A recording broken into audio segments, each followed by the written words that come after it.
O programa Universidade Viva de hoje vai falar sobre a revolução pelo livro. E são nossos convidados aqui em nossos estúdios com muito prazer. O doutor em filosofia, professor Alto Filho. Ele é professor de filosofia e economia política da Universidade Estadual do Ceará. Foi pró-reitor da mesma universidade, membro do Conselho Consultivo da Câmara Municipal de Fortaleza. Atualmente é secretário de Cultura do Estado do Ceará.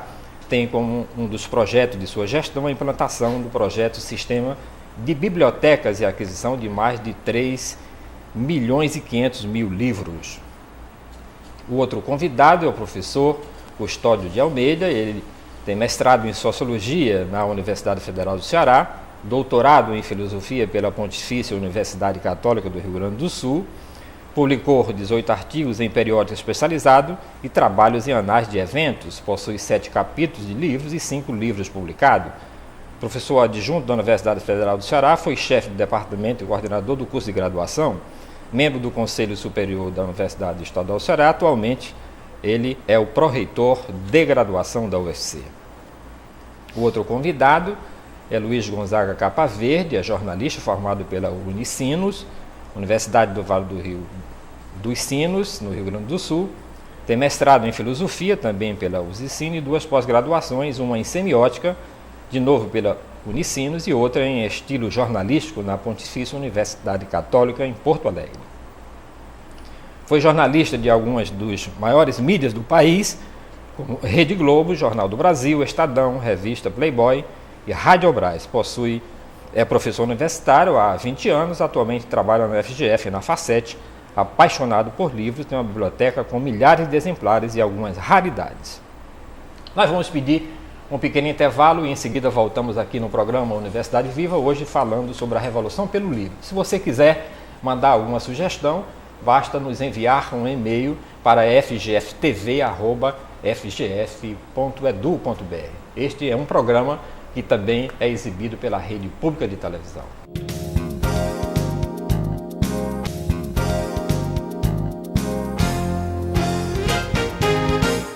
Em Veneza, no final do século XVI, um trabalhador do ramo de seda foi denunciado à Inquisição porque lê o tempo todo, e um ferreiro de espada porque fica a noite inteira lendo. De maneira semelhante, tanto essa época como a posteriormente, autoridades seculares consideravam a leitura sem supervisão como uma atividade subversiva. Em particular, a leitura de jornais era vista como forma de encorajar pessoas comuns a criticar o governo. Os perigos da leitura de ficção, especialmente para as mulheres, eram usualmente discutidos por escritores homens a partir do início do século XVI. Como no caso do teatro, os romances eram temidos por seu poder de despertar emoções perigosas como o amor. Alguns homens pensavam que as mulheres não deviam aprender a ler, pois poderiam receber cartas de amor. O hábito de leitura ajuda a escrever e a pensar, mas poucos estudantes vão além dos livros didáticos obrigatórios. Profissionais que selecionam universitários em busca de estágio dizem que ler pouco prejudica quem quer entrar no mercado de trabalho e que é um hábito raro. Os estudantes ainda estão muito longe de fazer leitura a sua principal fonte de conhecimento. Na universidade, só se vê livros didáticos, poesias e romances com muita raridade. As páginas de ficção e das histórias dos nossos tempos não têm encontrado espaço no dia a dia dos nossos jovens. Pesquisa com 2.000 estudantes nas universidades públicas do Rio de Janeiro e São Paulo recentemente descobriu que 34% dos paulistas não leem com frequência, 18% simplesmente não gostam de ler e 16% só leem uma vez, de vez em quando. Já no Rio de Janeiro, 15 dos universitários nunca leram um livro didático, 12 leram apenas um e 36 leram entre 1 e 3 livros. Outras revelações da pesquisa também preocupam educadores. Apenas 9% dos universitários, quando leem, não inclui a leitura de jornais. Diante de um quadro desse, a primeira pergunta que eu faço: como nós poderemos fazer uma revolução pelo livro no Brasil? É a primeira pergunta que eu faço. Vou começar ali com o secretário Alto Filho. Olha, a história da leitura, todos os países capitalistas do mundo, deixa uma constatação. Naqueles países onde se instalou uma rede nacional de bibliotecas públicas municipais, o índice de leitura deste país se tornou elevado. Naqueles países onde não se montou esse sistema, o índice de leitura é muito baixo. Então é preciso primeiro oferecer uma infraestrutura de leitura, no caso, bibliotecas públicas, com grandes acervos, com acervos variados, com acervos atualizados, com programas de incentivo à leitura que se faz não só na escola, mas na comunidade, para que o índice de leitura cresça. Então, esses dados de pesquisa que você citou, claro que é uma pesquisa localizada com estudantes, mas se tomarmos os números do Brasil, no Brasil hoje, a última pesquisa publicada pelo Ministério da Cultura constatou que o brasileiro lê, em média, um livro, um pouco mais de um livro por ano, 1,8. Agora, por que não lê? Dos 5.500 municípios do Brasil, menos de 1.000 municípios têm algum tipo de biblioteca razoável, aceitável, com 3 a 5 mil volumes, em geral não atualizado. Então não pode-se ter um grande índice de leitura quando você não tem biblioteca. Mas você tomar a França, você tomar os Estados Unidos, você tomar a Alemanha, que são países que têm sistema de bibliotecas públicas, municipais, regionais, nacionais, além das bibliotecas das instituições escolares e universitárias, você vai ver que o índice de leitura é grande. Você se referiu às nossas bibliotecas universitárias, que são muito ruins. Quase praticamente não temos bibliotecas no Brasil, universitárias, que sejam de qualidade e que tenham grande acervo. O maior acervo de biblioteca no Brasil é da Biblioteca Nacional, que o último número que eu tenho conhecimento tinha 4 milhões de livros. Para uma biblioteca nacional num país de 190 milhões, isso é uma insignificância. O que não quer dizer que o acervo da Biblioteca Nacional não seja um acervo importante. Importante pela qualidade, mas muito reduzido em termos de quantidade. A nossa biblioteca pública nesse Metel, que é a mais antiga instituição do Ceará, tem 100 mil livros para uma população de 8 milhões e 300 mil habitantes. Então, não pode ter um grande índice de leitura se você não tem a biblioteca pública. Então, o caminho para aumentar o índice de leitura na sociedade são as bibliotecas públicas municipais. O caminho para aumentar o índice de leitura nas escolas é criar a biblioteca escolar. O que nós temos aqui no Ceará? O Liceu do Ceará, que é o mais antigo colégio, que já teve biblioteca, hoje não tem mais. E mesmo que haja uma resolução do Conselho de Educação do Ceará, determinando como obrigatória que toda escola pública ou privada tem que ter uma biblioteca cujo acervo deve ser baseado na quantidade de alunos. Então, cada escola terá que ter 10 livros para cada aluno matriculado. Nenhuma escola do Ceará cumpre isso. Então, para se fazer uma revolução cultural, é preciso fazer uma revolução na decisão política do Estado, isto é, constituir um sistema de bibliotecas públicas municipais e fazer cumprir a resolução do Conselho de Educação para que todas as escolas tenham uma biblioteca com um acervo compatível com o número de alunos, tanto as privadas como as públicas. Essa é a base sobre a qual se constrói um país de leitores.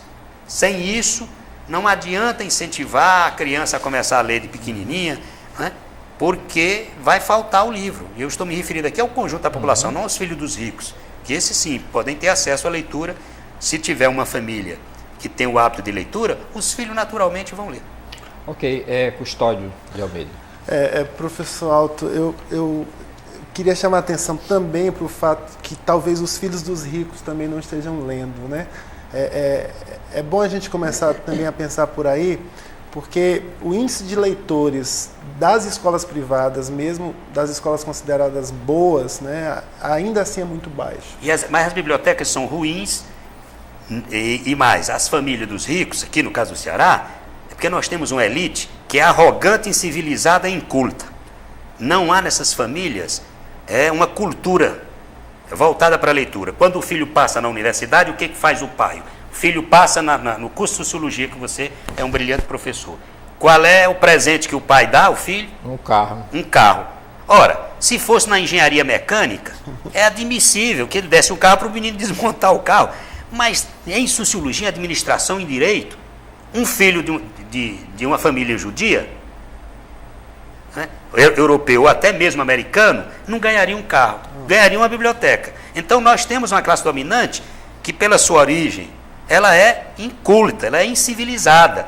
Então nós precisamos aí criar uma base social, que é o sistema de bibliotecas, né, e criar uma base pedagógica, que é o sistema de bibliotecas escolares, e aí precisamos ter estratégias adequadas de leitura, porque na escola também obrigar a ler para cumprir uma obrigação escolar, você desestimula. É claro que se nós tivéssemos famílias leitoras, como em outros países, essa tradição se cultivou, os filhos das famílias que podem comprar livro realmente leriam. E nesse sentido é que eu acho que no Brasil tem uma associação que é perversa também entre leitura e escola.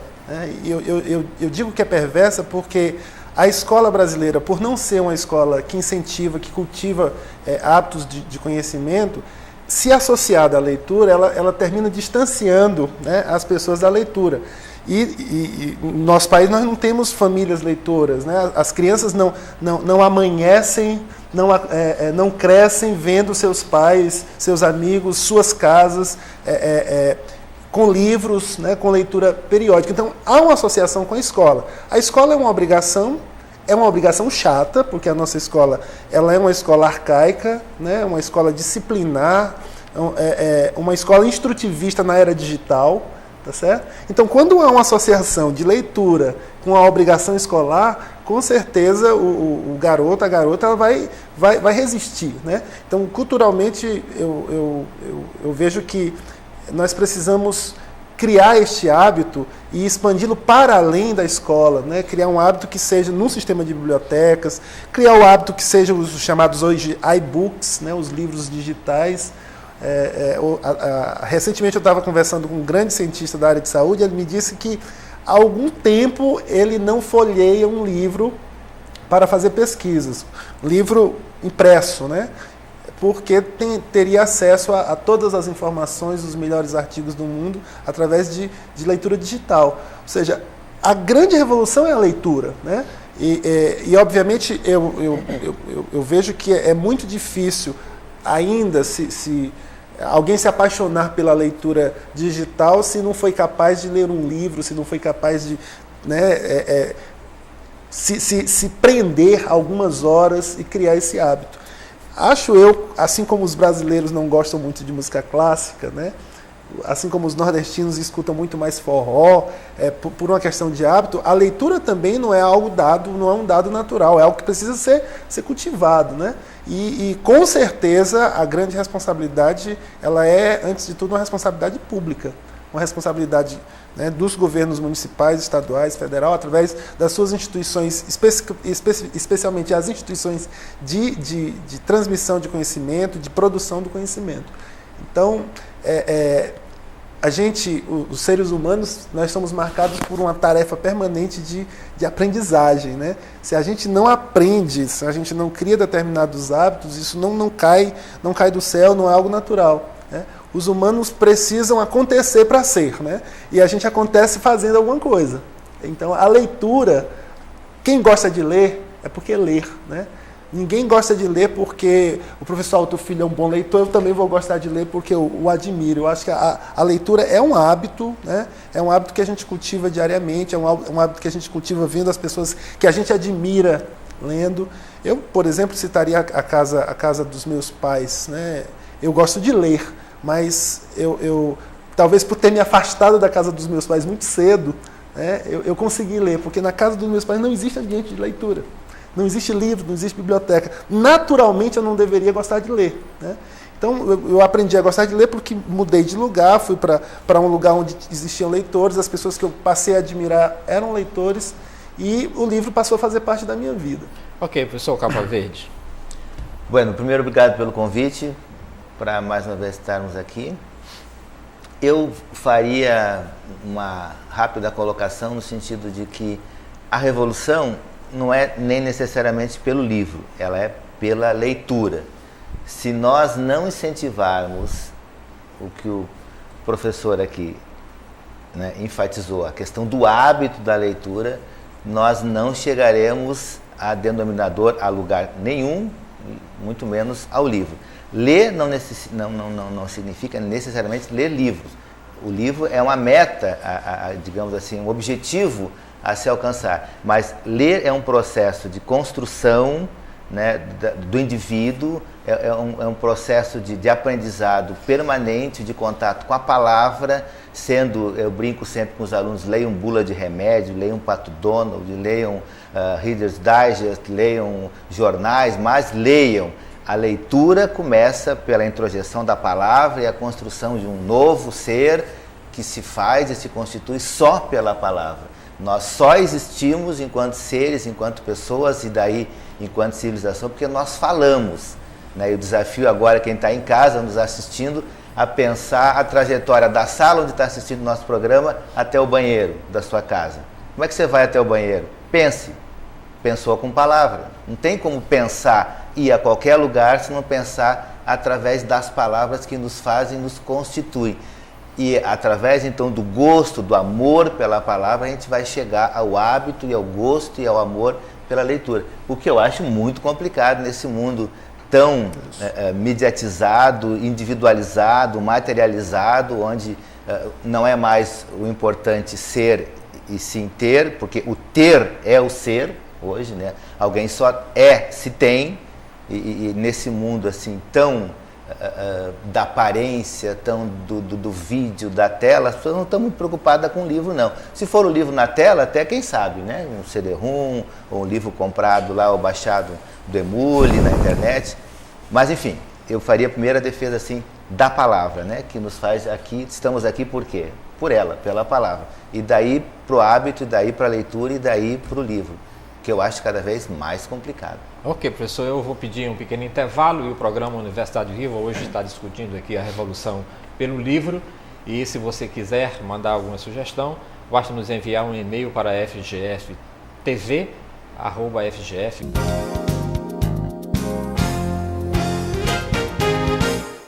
O programa Universidade Viva está de volta. Hoje nós estamos falando sobre a revolução pelo livro. O professor Alto Filho, eu recebi aqui alguns e-mails a respeito desse programa, que a gente fez uma espécie de uma sala de um bate-papo virtual, e um dos e-mails foi enviado por Maria da Glória. Ela disse o seguinte, que a leitura obrigatória é uma coisa tão absurda quanto se falar em felicidade obrigatória, já dizia Jorge Luiz Borges. Por que as escolas nos obrigam a ler um tal livro paradidático quando eu detesto e não tenho o menor interesse? O Custódio já refletiu um pouco em torno dessa relação leitura e escola com este programa de leitura obrigatória. Mas eu gostaria de tornar mais atenuada essa formulação da Maria da Glória, não é Maria da Glória? Maria da Glória. Porque, em verdade, quando nós estudamos a história da leitura,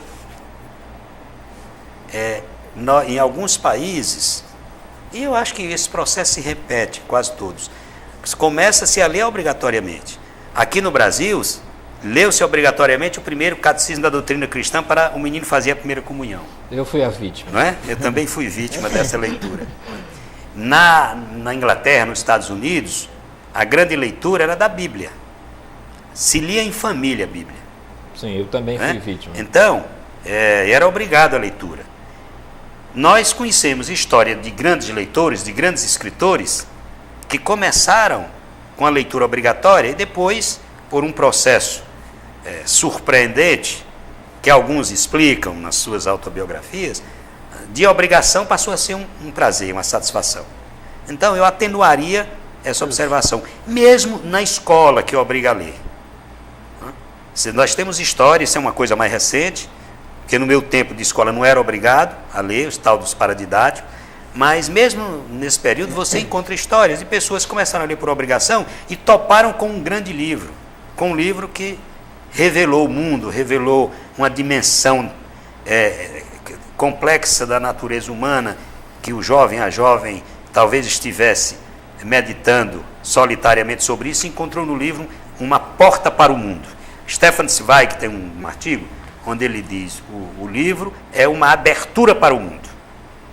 Certo? Mesmo essa leitura. Agora, é claro que é preciso, como lembrou o Custódio, que haja uma revisão deste método de leitura obrigatória na escola.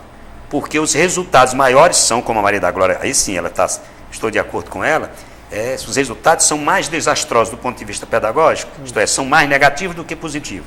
Preciso que haja. Agora, eu quero insistir num ponto. Dizer que o jovem prefere mais computador, não sei o quê, isto, estatisticamente, é irrelevante. 2% da população no Brasil mexe com computador. 98%, portanto, cento e tantos milhões de brasileiros não têm computador. Não sofre esse problema do computador. O que nós precisamos é pôr à disposição das comunidades, dos milhões de brasileiros, bibliotecas públicas que estejam abertas de 8 da manhã às 10 da noite, de domingo a domingo, que não fecha. As bibliotecas públicas americanas fecham um dia por ano, que é no dia de ação de graça. No restante está aberta com gente capacitada para orientar as pesquisas, as leituras espontâneas das pessoas e até para incentivar a leitura. Aqui mesmo no Ceará, na Secretaria de Cultura, nós temos um programa que tem feito um grande sucesso no interior, que é o programa Agência de Leitura. Nós temos em 15 municípios do Ceará e temos em 5 bairros de Fortaleza.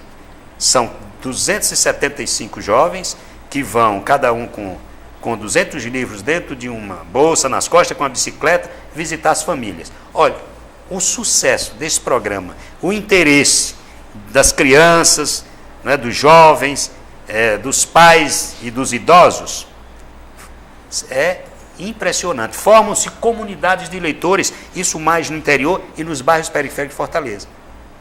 E a família, às vezes, que não se reunia para ouvir o leitor, porque o agente de leitura, tanto ele lê para os analfabetos, como ele faz círculo de leitura dirigida, cada um lê um trecho e tal, livros selecionados que despertam o natural interesse humano pelas coisas do mundo, isso tem resultados positivos. Eu acho que a escola teria muito a aprender, Custódio, se procurasse não cumprir aquela programação que aponta para o vestibular. Isso. Porque há todo como que um interesse instrumental.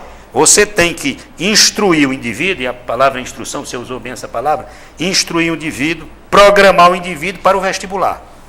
Porque no vestibular ele vai fazer uma prova de literatura, tem que responder perguntas sobre literatura. Não é a leitura para abrir o mundo ao conhecimento pessoal. Fazer com que sua experiência pessoal, física, reduzida, possa se multiplicar por uma experiência de pensamento. Aí eu volto à observação do Capa Verde, não é? De que a palavra abre o mundo. E a palavra melhor para abrir o mundo não está no computador, não está no cinema, que é muito mais imagem do que palavra, está no livro.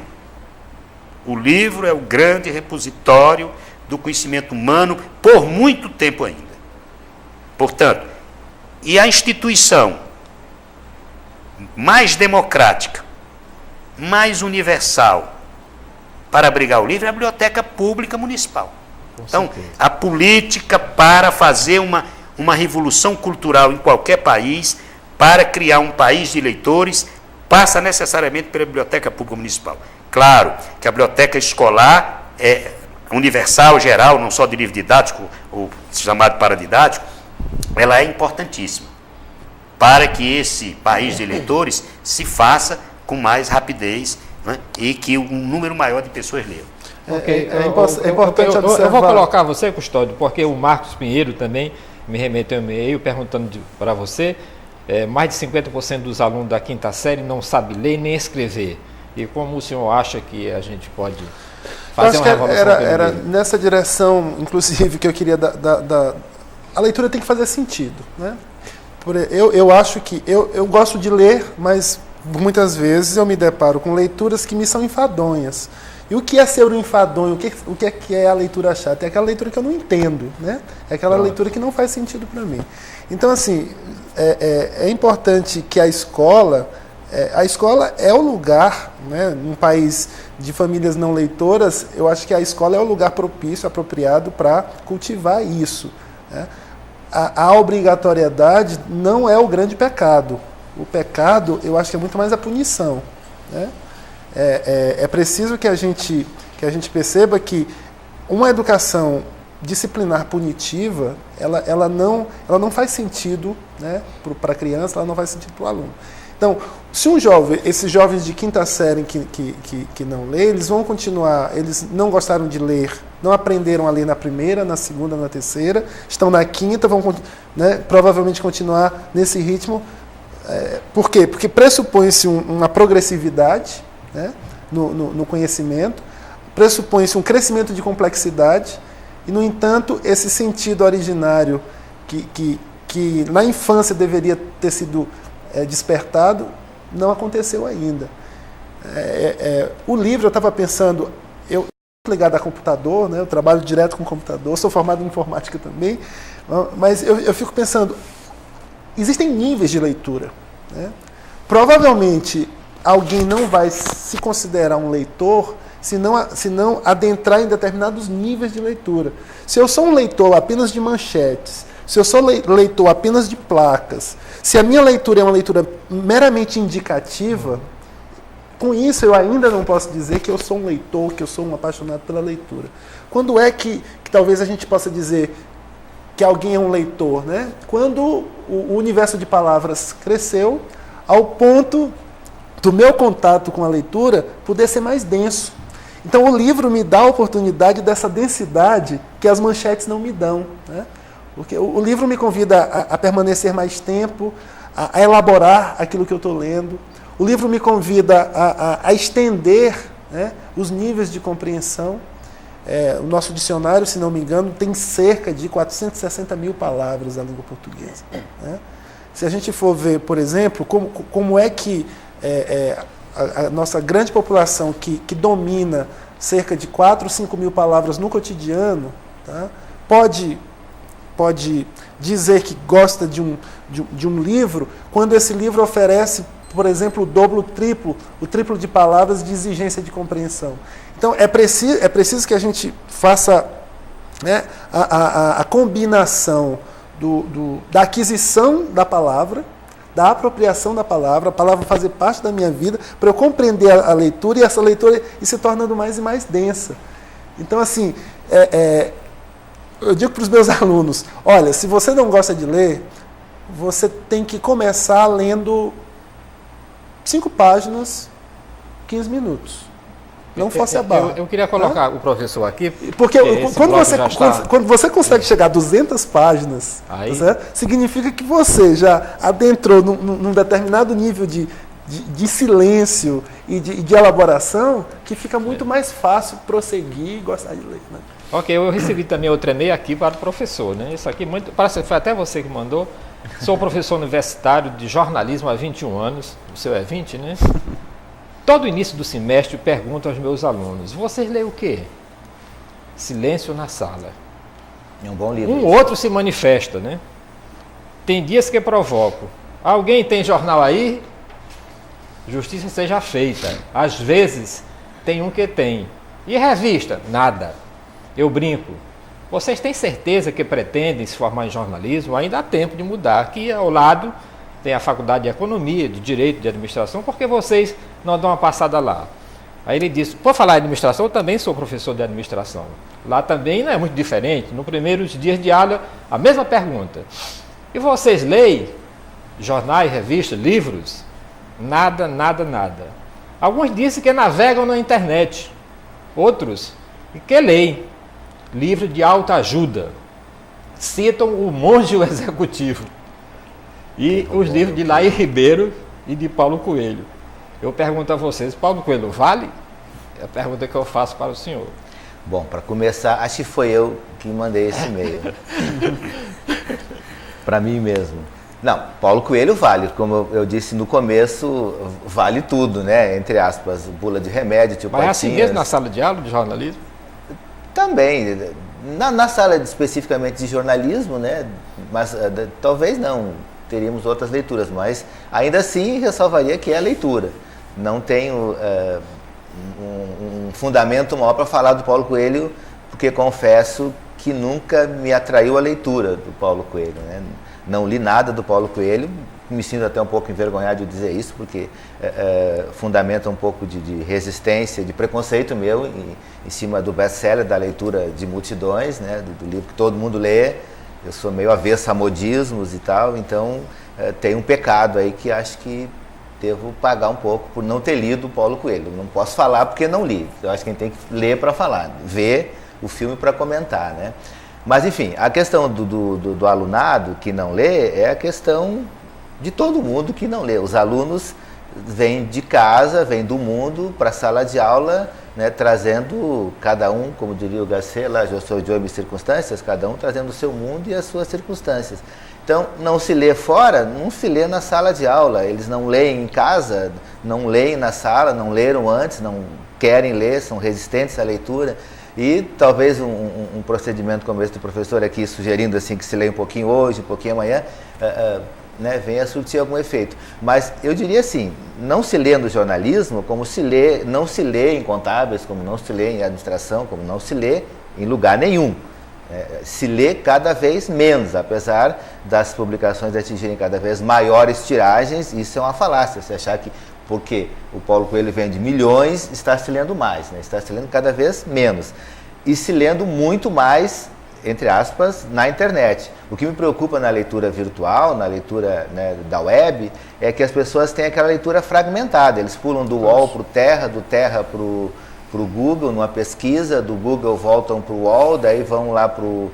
Enfim, né, fazem aquela leitura de títulos, de subtítulos, de pedacinhos e olham uma fotinho fragmentariamente. Isso não constrói pensamento, isso não enriquece, não nos engrandece, não nos faz seres maiores e mais plenos. A palavra só nos constitui dentro de uma lógica, dentro de uma sequência, dentro de um enunciado, sujeito, verbo, predicado.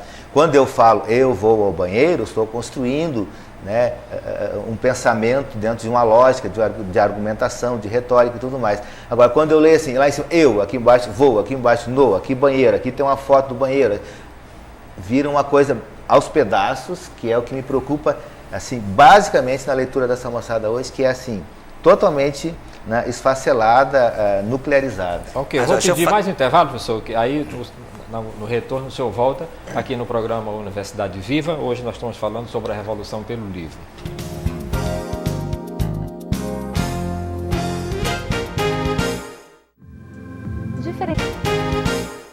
O programa Universidade Viva está de volta. Hoje nós estamos falando sobre a Revolução pelo Livro. Professor Alto, agora 3.500.000 livros que serão distribuídos no estado do Ceará. Em quanto tempo é o seu projeto? E quando é que a gente vai começar essa verdadeira revolução? O que a gente precisa fazer? Como incentivar a leitura dentro do que já ouvimos nos blocos anteriores? Bom, nós queremos começar agora em agosto. Eu apresentei a proposta do governador Cid Gomes para comprarmos 3.500.000 livros para as bibliotecas públicas municipais do Ceará. Nós temos 184 municípios e por uma lei da década de 80 foi criado um sistema de bibliotecas públicas municipais que deve ser alimentado pelo Estado. O governador concordou com a proposta. A ideia é que em 4 anos nós possamos ter adquirido, distribuído com as bibliotecas, capacitado o pessoal dessas bibliotecas. E neste semestre nós eu propus ao governador que nós comprássemos 500.000 livros, agora, nesse segundo semestre de 2007. Eu espero até que nós possamos comprar essa quantidade de livros antes dos 4 anos. Por quê? Porque a medida é o seguinte: nós vamos comprar um livro para 3 pessoas. O parâmetro da Unesco para uma biblioteca, para um país, para iniciar um processo de construção de um país de leitores, é necessário que haja 10 livros por cada habitante. Nós somos 8.300.000 habitantes. Então nós teríamos que ter, para atender a média da Unesco, isso. A média do Conselho de Educação para as bibliotecas escolares de 10 livros para cada... Não, a média da Unesco é 30 livros por pessoa. A média do Conselho de Educação é 10 livros por pessoa.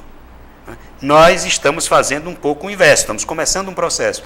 É que pelo menos haja um livro para cada 3 pessoas no Ceará nos próximos 4 anos. Eu espero que a gente possa fazer esse trabalho, adquirir e organizar as bibliotecas em menos tempo para ir fazendo crescer o acervo, que faz parte da proposta. Os municípios terão que assumir o compromisso, por lei, aprovado na Câmara, de destinar um percentual do orçamento anual para ir renovando e atualizando o acervo. A mesma coisa o Estado fará.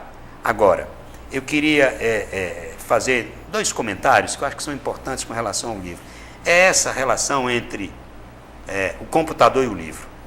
Essa relação, ela de fato, ela não é de oposição. Quando nós estudamos as pesquisas feitas nos Estados Unidos e na Europa, onde o sistema de internet, dos computadores, está mais disseminado do que no Brasil, quando cresceu a rede de computadores, quando cresceu as pessoas conectadas à internet, aumentou a venda de livros nos Estados Unidos e na Europa. Não são incompatíveis. É verdade, o professor Capa Verde fez uma observação que eu reputo muito importante sobre a leitura na tela do computador, que é muito fragmentária. No entanto, todo livro que foi publicado parte na internet ou integralmente na internet, aumentou a venda nas livrarias. Isso são estatísticas nos Estados Unidos. Os Estados Unidos é importante, porque é um mercado editorial, é o mais potente mercado editorial do mundo. Para vocês terem uma ideia da potência do mercado editorial americano, em 2004, o mercado editorial movimentou 20 bilhões de dólares. Desse total, 49% são compras das bibliotecas públicas municipais. A França gasta por ano 160 milhões de dólares na aquisição de acervos. A Biblioteca Nacional da França cresce por ano 900 metros. Eles estão com problema de espaço, né? Mas cresce mesmo e eles estão promovendo o crescimento. Países que têm essa estrutura têm que ter muitos leitores. E os municípios vão ter espaços? Não, os municípios, criar espaço para a exato. biblioteca? É importante esse espaço? É fundamental. Por quê? Nós temos que distinguir a biblioteca cidadã, como nós estamos chamando, do depósito de livros. Isso. A biblioteca, como nós estamos desenhando, ela terá que ter um acervo de livros. Nesse acervo de livros terá que ter uma unidade do livro cearense não didático, uma unidade do livro infanto-juvenil e uma unidade em braille. Terá que ter uma hemeroteca para receber 5 exemplares de cada um dos 3 jornais do Ceará todos os dias e receber 3 revistas semanais de circulação nacional. Terá que ter uma videoteca com o mínimo de 200 filmes científicos e literários não didáticos, e terá que ter o que nós chamamos de um acervo virtual, que é um conjunto de 10 a 30 computadores ligados à internet para acessar os acervos das bibliotecas nacionais e estrangeiras que estão disponíveis. O pessoal que vai trabalhar dentro da biblioteca será todo capacitado. E nós vamos ter um programa de incentivo à leitura para formar uma equipe que vai trabalhar fora da biblioteca na comunidade, com programas de incentivo à leitura para crianças, jovens e adultos. E nos municípios que tem um território grande, tem muitos distritos, nós vamos ter uma biblioteca volante, que é um ônibus com 2.000 livros que vai visitar os distritos. E a biblioteca poderá emprestar o livro, qualquer um poderá tirar o livro, e terá que ser um espaço que receba de 50 a 300 pessoas por dia. Tem espaço confortável, com equipamentos modernos, para receber as pessoas para lerem. Terá que ter um café para as pessoas poderem conversar, poderem fumar, principalmente cachimbo, charuto, não, né? Tomar um vinho, não é, Pastor? Tomar um vinho. E ser uma instituição viva, lançamentos de livros, debates. Nós vamos lançar um livro de um autor importante em Fortaleza, vamos fazer o lançamento pela rede de bibliotecas no interior do estado. Agora, a prefeitura terá que garantir 2 coisas: contratar o pessoal, que nós vamos capacitar, abrir a biblioteca de 8 da manhã às 10 da noite, todos os dias da semana, né? Aprovar a biblioteca por lei, pôr um recurso orçamentário anual, de tal modo que nós tenhamos nessa biblioteca a instituição mais viva de uma cidade. Porque você conhece o interior, Jonas. Você vai para uma cidade pequena do interior, o que se faz nessa cidade durante o dia? A não ser ir para os bares beber. Mas a turma hoje está indo para as pequenas lan house e para acessar a internet. Isso, e na sua biblioteca, nesse mundo de comunicação generalizada, né, onde a imagem é o paradigma, isso não significa dizer que na sua biblioteca as pessoas vão optar por assistir os filmes ou acessar a internet com 30 computadores para o bate-papo do Orkut? É por isso que eu fiz aquela observação, não tem nenhum problema. Porque rapidamente ele passará do filme para o livro. Rapidamente passará da Ilha Digital, porque nós temos um programa na Secretaria de Cultura Digital que nós temos em 90 municípios do Ceará já, dos 184. Pretendemos alargar e vamos pôr dentro da biblioteca, porque em parte dos municípios está fora da biblioteca. Separou-se, nós vamos ligar, porque não há incompatibilidade entre o livro e o computador. Um chama o outro, um necessita do outro. Não só não há, como talvez seja indispensável a associação do livro, né, com as novas mídias. Claro. Se a gente imaginar, por exemplo, tome um Harry Potter na mão e veja que um menino de 12, 13 anos devora aquele livro. Qual é o incentivo que ele tem para devorar, né? A associação com o cinema terminou sendo interessante para o leitor, né? Então isso que o Alto está colocando não só não é incompatível, como a tecnologia e as novas mídias, elas podem ser, né, um canal de divulgação e de cultivo da leitura do livro, né? Essa associação, por exemplo, nos países que leem, os países europeus, a associação do livro com o café na calçada. O senhor tem os números em relação aos países, do Brasil, por exemplo, a Argentina, a Inglaterra, Estados Unidos, e por pessoa, como o professor falou, aqui no Brasil 1,8, você tem os números dos outros países? Não. O que talvez a gente possa dizer é que há uma distância e uma diferenciação entre aquilo que é o boom editorial de países como os Estados Unidos e a leitura mesma, né? Porque parece que não é alguma coisa proporcional o mercado editorial americano com o leitor americano. E lá tem biblioteca em todas as ruas, né? Mas assim, há muito mais. O livro também pode ser um objeto de consumo, tá certo? Um consumo do ter o livro, não necessariamente do ler o livro. É diferente daquilo que a gente chama de países leitores, onde o livro é de fato lido, né? Por exemplo, eu conheço muita gente que comprou e que compra Paulo Coelho. Agora pergunte para essa pessoa que tem um livro do Paulo Coelho em casa que, em verdade, muitas vezes ela não leu, ou leu algumas páginas e desistiu da leitura, né? Nós temos, às vezes a gente se perde nas estatísticas porque a compra não necessariamente implica na leitura. Agora, mais uma vez, eu acho muito importante essa associação, não só, né, deixar claro que não há uma oposição, né, mas que é necessário fazer a vinculação do livro com determinados espaços, com determinadas mídias. E pensar que o livro é fonte de conhecimento, e como fonte de conhecimento, aí estaria a sua revolução, né? Eu já li todos os livros do Paulo Coelho e não me envergonho de ter lido também, como li os livros de Napoleão Hill e outros grandes livros que aparecem aí. Para mim, tanto faz. Agora, não significa dizer que eu acho que ele tenha a leitura de outros grandes escritores. Não vou comparar com Machado de Assis, naturalmente, né? Mas eu vou pedir mais um intervalo, em seguida nós voltamos aqui no programa Universidade Viva, hoje falando sobre a Revolução pelo Livro, aqui na FGF TV.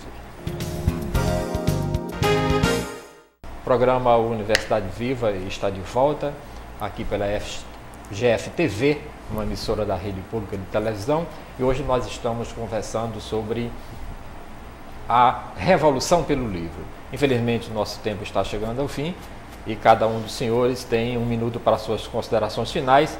É bom lembrar que aqui 1 minuto não tem 30 segundos, 60 segundos. Eu peço, né, para a turma falar 60 segundos, mas não tem jeito. Vou começar aqui com o professor Capa Verde.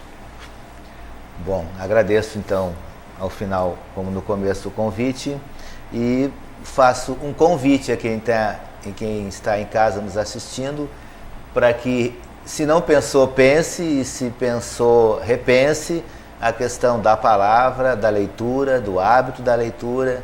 Nós falamos antes aqui o professor ao meu lado falou a questão, a leitura do Harry Potter, um fenômeno mundial de vendas, e vejam como o livro, como as pessoas têm essa necessidade da fantasia, como a ficção é fantástica, é poderosa, que a meninada se atirou nesse livro, e se ao sair do cinema se perguntar para eles, eles acharam o filme maravilhoso, mas o livro era melhor.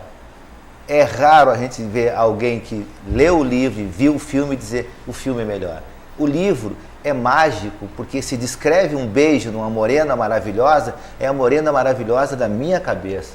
Se é uma praia paradisíaca, é a praia paradisíaca que eu imaginei. As palavras ajudam, conduzem, reforçam, mas a história se passa dentro de mim. Né? O riso é o meu riso que é motivado, a sensibilidade é a minha que é tocada, eu viajo nessas palavras. A leitura é impagável, ela não tem preço, pode ser no computador até essa leitura, o livro pode estar lá na forma de e-book, não tem problema, mas essa narrativa, essa linearidade da palavra e a sua magia nos conduz e nos arremete a um mundo que os antigos, eu e daí para trás, né, as pessoas todas que vieram, tiveram, e eu começo a me preocupar que os jovens não venham a ter cada vez menos essa metaforização, essa poesia, essa poética, essa viagem através das palavras que só a leitura linear da palavra, seja no computador, seja no papel, faz e possibilita.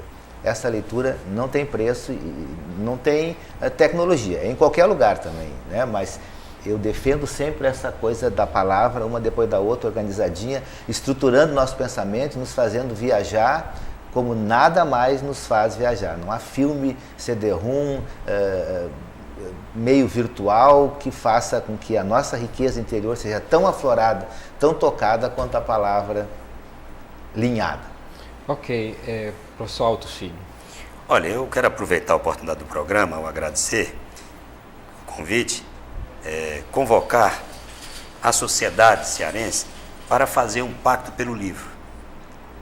Não é o secretário de Cultura solitariamente que vai promover essa revolução cultural pelo livro. É preciso que a sociedade, através das suas instituições, das suas entidades representativas, se engaje nessa campanha, porque a história do poder público não é uma história a favor da cultura. E particularmente não é uma história a favor do livro. Porque é interessante, se você olhar a política cultural do Estado do Ceará, tem 40 anos de política cultural do Estado com a Secretaria de Cultura, tem 2 momentos que se deu prioridade ao livro. Foi na gestão do Eduardo Campos, que criou a lei, que fez aprovar a lei que criou o sistema de bibliotecas públicas municipais, e agora. Cultura, aqui se pensou sempre sem livro. Eu sempre achei isso um absurdo, continuo achando, e por isso que a principal política nossa hoje é a política do livro. Mas essa política não será vitoriosa se não houver o compromisso da sociedade com ela. Portanto, eu quero propor aqui que nós assinemos um pacto social pelo livro para pressionar os poderes públicos, seja os poderes municipais, o poder estadual e o poder federal, para tratar a política do livro como política prioritária, porque no governo federal ainda não é. Portanto, sem isso, talvez eu não possa realizar solitariamente essa política. É preciso que a sociedade se engaje nela também. Ok, professor Custódio de Almeida.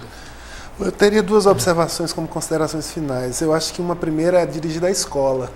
A escola precisa se pensar mais como espaço, ambiente de aprendizagem e muito menos como ambiente de ensino, né? Quanto mais a escola se pensa como ambiente de ensino, talvez mais ela fracassa nessa capacidade de cultivar, né, a aprendizagem, de cultivar o conhecimento. Então, o ambiente escolar ele tem que ser um ambiente para além da sala de aula, ele tem que ser um ambiente muito mais dinâmico e um ambiente em que todos os acontecimentos sejam acontecimentos de aprendizagem. E, coincidentemente, o professor Capa Verde disse uma coisa que eu queria colocar nas minhas considerações finais, em relação ao lugar especial do livro. O Pequeno Príncipe, tem uma hora lá que o príncipezinho pede para alguém desenhar um carneirinho para ele, né? E as pessoas começam a desenhar carneirinhos e ele diz, não é esse não é esse o meu carneirinho. Até que alguém se dá conta de que o carneirinho que ele quer só existe na cabeça dele.